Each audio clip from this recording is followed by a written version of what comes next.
লঘুচাপের প্রভাবে উপকূলের অতি ভারী বৃষ্টিপাত সমুদ্র বন্দরে ৩ নম্বর ও নদী বন্দরে ১ নম্বর সতর্ক সংকেত। গাঙ্গেয় পশ্চিম বঙ্গ ও তৎসংলগ্ন এলাকার একটি লঘুচাপ অবস্থান করায় উত্তর বঙ্গোপসাগরে বায়ুচাপ তারতম্যের অধিক্য বিরাজ করছে। আর দক্ষিণ পশ্চিম মৌসুমি বায়ু সক্রিয়তার কারণে পটুয়াখালীতে অতি ভারী বৃষ্টিপাত হচ্ছে।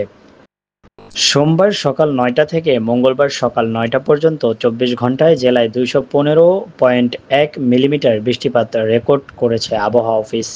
টানা গত এক সপ্তাহের বৃষ্টিতে পৌর শহরের বিভিন্ন স্থানে জলাবদ্ধতার সৃষ্টি হয়েছে।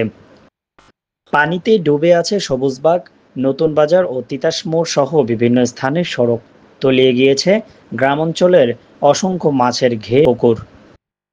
এদিকে কুয়াকাটার সংলগ্ন বঙ্গোপসাগর বেশ উত্তাল রয়েছে।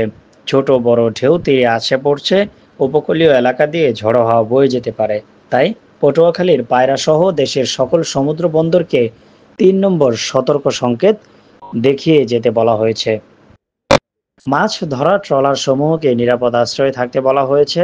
এছাড়া পটুয়াখালী, বরিশাল, খুলনা, কুমিল্লা, নোয়াখালী, চট্টগ্রাম ও কক্সবাজার অঞ্চলে দক্ষিণ পূর্ব দিক থেকে ৬০ কিলোমিটার বেগে ঝড়ো হাওয়া বয়ে যাওয়ার আশঙ্কায় এসব নদীবন্দর সমূহকে দুপুর ১টা পর্যন্ত ১ নম্বর সতর্ক সংকেত দেখিয়ে যেতে বলা হয়েছে। Infinity TV news desk.